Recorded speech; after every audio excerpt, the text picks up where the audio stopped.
The Will of Loneliness by Radclyffe, read by JayRaams. Chapter 25. Stephen's troubles had begun to be aggravated by Violet, who was always driving over to Malton, ostensibly to talk about Alec, in reality to collect information as to what might be happening at the Grange. She would stay for hours, very skillfully pumping while she dropped unwelcome hints anent Roger. "Father's going to cut down his allowance," she declared, "if he doesn't stop hanging around that woman." "Oh, I'm sorry. I always forget she's your friend." Then looking at Stephen with inquisitive eyes, "But I can't understand that friendship of yours. For one thing, how can you put up with Crosby?" And Stephen knew that yet once again country gossip was rife about her. Violet was going to be married in September. They would then live in London, for Alec was a barrister. Their house, it seemed, was already bestoken. The perfect duck of a house in Belgravia, where Violet intended to entertain largely on the strength of the bountiful parent peacock. She was in the highest possible fettle these days, invested with an enormous importance in her own eyes, as also in those of her neighbours. Oh yes, the whole world smiled broadly on Violet and her Alec. Such a charming young couple, said the world, and at once proceeded to shower them with presents. Apostle teaspoons arrived in their dozens, so did coffee pots, cream jugs, and large fish slices, to say nothing of a heavy silver bowl from the hunt, and a massive slaver from the grateful Scottish tenants. On the wedding day, not a few eyes would be wet at the sight of so youthful a man and maiden, joined together in an honourable estate, instituted of God in the time of man's innocence. For such an ancient tradition, in spite of the fact that man's innocence could not even survive one bite of an apple shared with a woman, are none the less apt to be deeply moving. There they would kneel, the young newly-wed, ardent yet sanctified by a blessing, so that all, or at least nearly all, they would do, must be considered both natural and pleasing to a God in the image of a man created. And the fact that this God, in a thoughtless moment, had created in his turn those pitiful thousands who must stand forever outside his blessings, would in no way disturb the large congregation or their white surplice pastor, or the couple that knelt on the gold-braided red velvet cushion. And afterwards there would be plentiful champagne to warm the cooling blood of the elders, and much shaking of hands and congratulating, and many kind smiles for the bride and her bridegroom. Some might even murmur a fleeting prayer in their hearts as the two departed. God bless them. So now Stephen must actually learn at first hand how straight can run the path of true love, in direct contradiction to the time-honored proverb.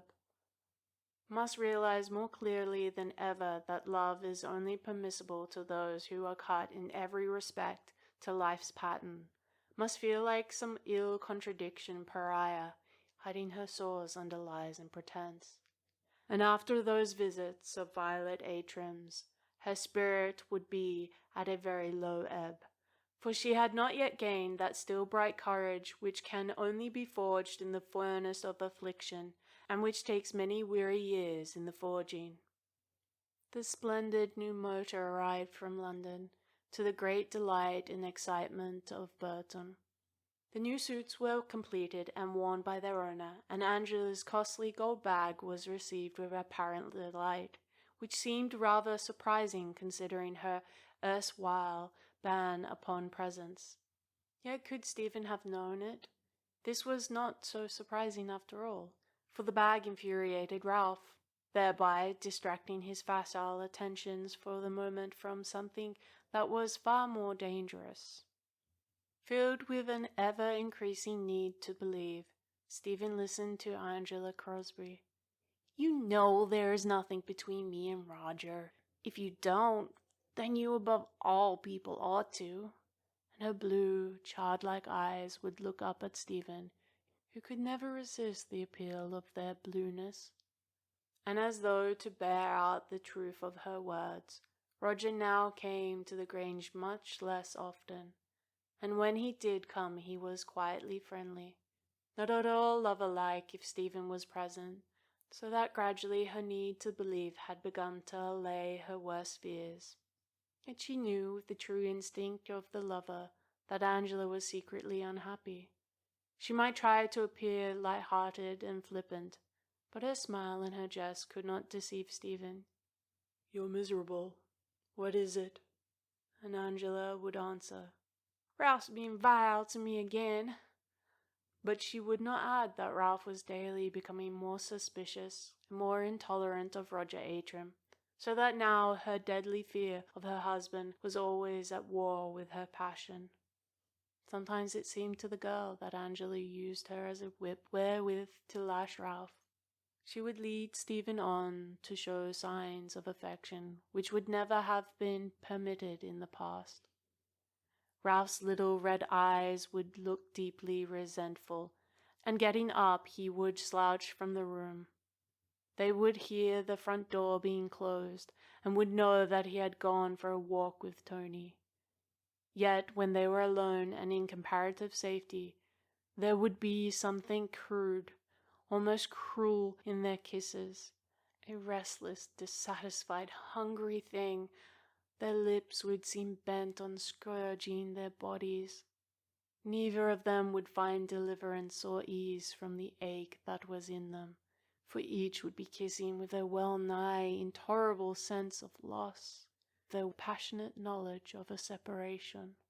After a little they would sit there with bent heads, not speaking because of what might not be spoken, not daring to look each other in the eyes nor to touch each other, lest they should cry out against this preposterous love-making. Completely confounded, Stephen racked her brains for anything that might give them both a respite. She suggested that Angela should see her fence with a celebrated London fencing master whom she had bribed to come down to Malton. She tried to arouse an interest in the car, the splendid new car that had cost so much money. She tried to find out if Angela had an ungratified wish that money could fulfill. "Only tell me what I can do," she pleaded, but apparently there was nothing.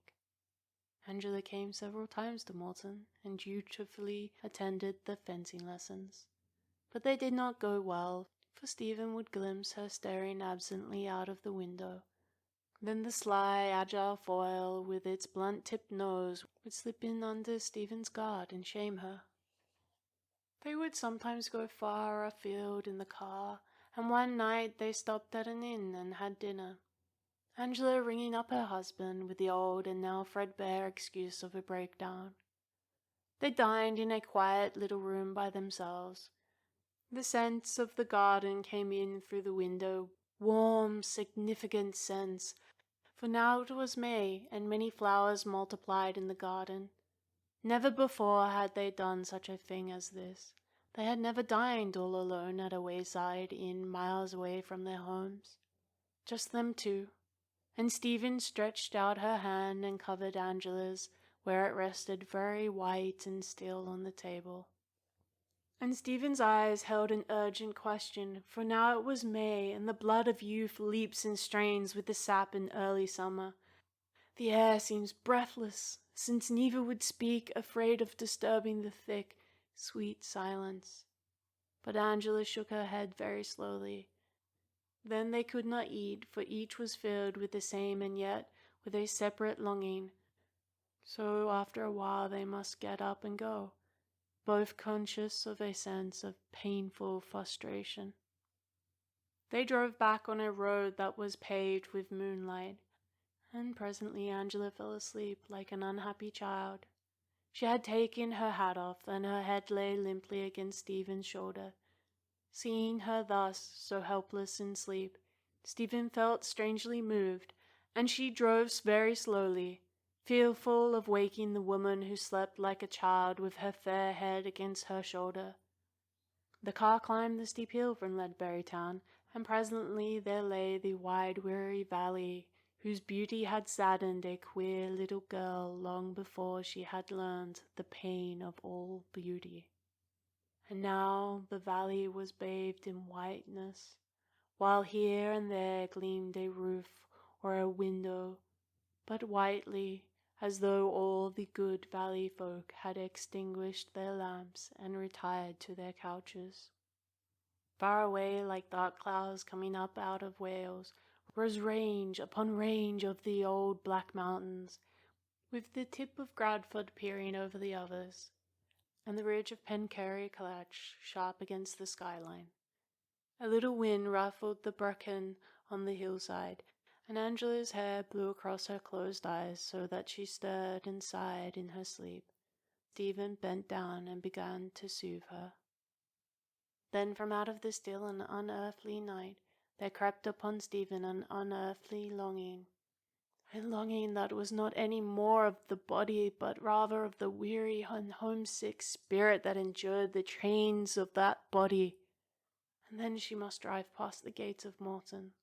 The longing within her seemed beyond all bearing, for she wanted to lift the sleeping woman in her arms and carry her in through those gates, and carry her in through the heavy white door, and carry her up the wide, shallow staircase, and lay her down on her own bed, still sleeping, but safe in the good care of Morton.